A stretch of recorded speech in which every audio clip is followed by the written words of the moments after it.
E vamos falar agora de comportamento de mercado financeiro e economia. Estamos em contato com o economista Geyso Vieira, da Infinity Asset. Geyso, boa tarde. Boa tarde, Denise.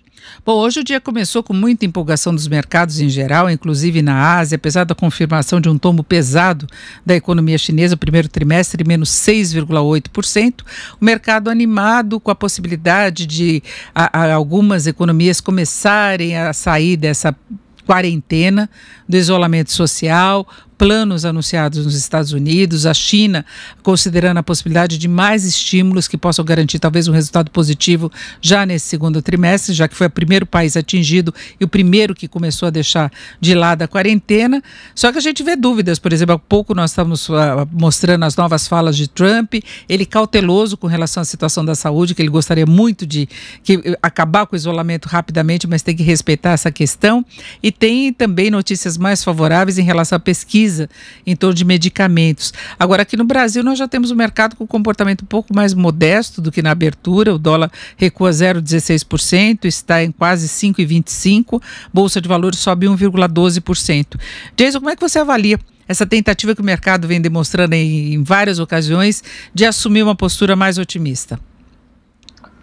Olá, boa tarde, Denise. Nós temos essa postura mais ou menos desde ali do fundo do poço que nós vimos no mercado, rompendo ali muito próximo da base de 60 mil pontos, mas tudo isso tem sido baseado em notícias médicas, ou seja, nós já sabemos que as notícias econômicas serão péssimas, cada vez que esse isolamento ele se prolonga cada vez mais, nós vemos essas notícias econômicas com a tendência de piora efetiva, mas sempre que temos uma notícia médica positiva, ou uma hora que os efeitos positivos da cloroquina, a perspectiva de uma vacina, agora de um remédio que tem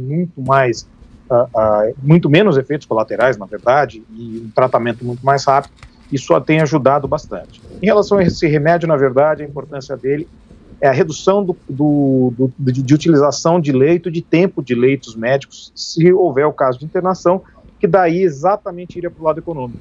Daria a vantagem dos países, dos estados, das cidades, que quer que seja, conseguirem ter quarentenas mais modestas, obviamente com os devidos cuidados, dado que ainda não temos a tal da vacina, mas até que se encontre a vacina, o remédio pode ser uma esperança para a retomada da atividade econômica com todos os cuidados necessários. Aqui no Brasil nós não acompanhamos com a mesma intensidade, porque desde que teve a demissão do ministro Mandetta, que não é efetivamente isso que o mercado está olhando, mas as consequências da demissão do ministro Mandetta, principalmente no meio político, um embate maior entre Maia e o presidente Bolsonaro, o Alcolumbre deixando perder a carteira verde-amarela, tudo isso traz uma preocupação para o mercado que não deixa acompanhar o ânimo que a gente está observando lá fora.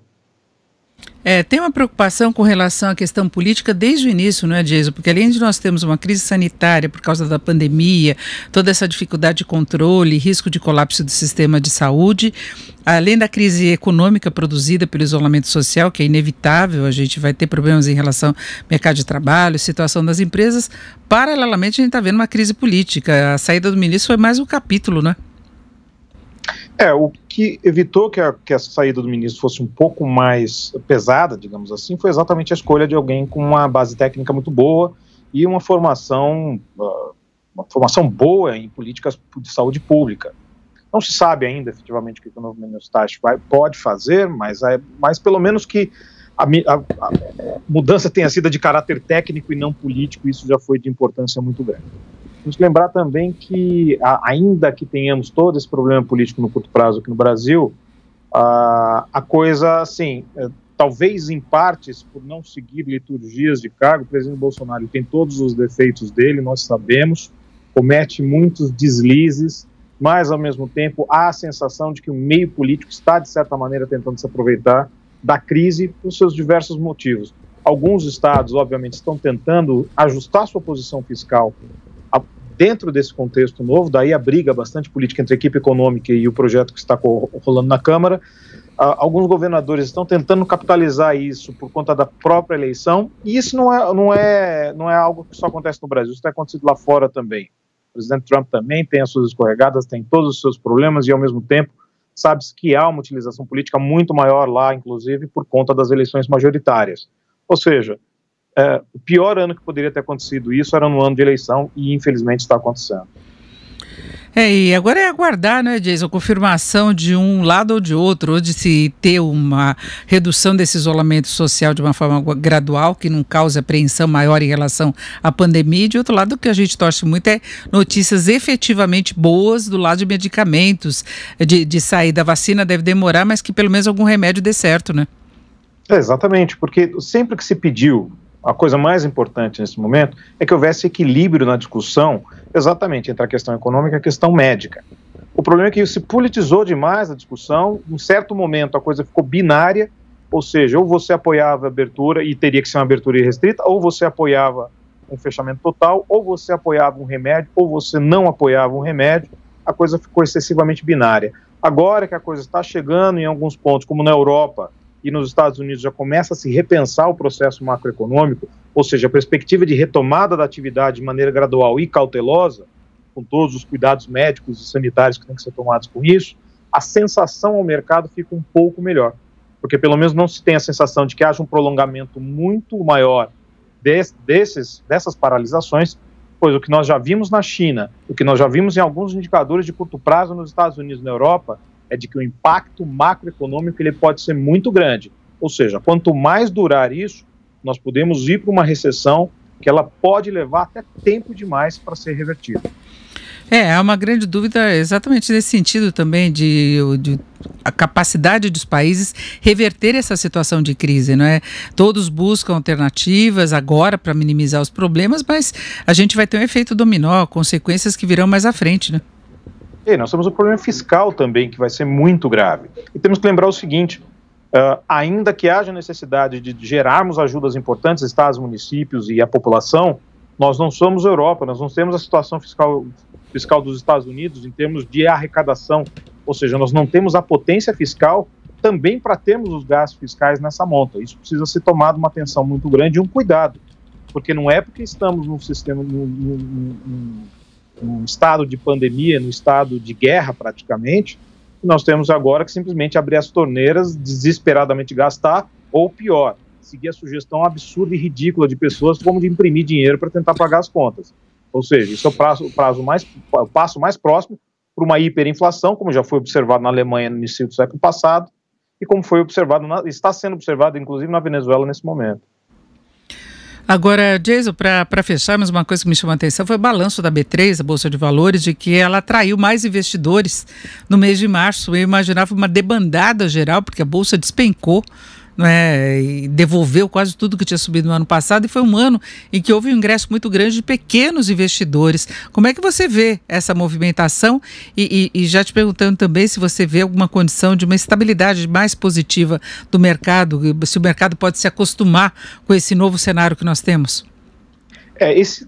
Esse costume já está meio passando, viu, Denise? Nós já estamos meio acostumados com essa situação estranha. Não é só no mercado.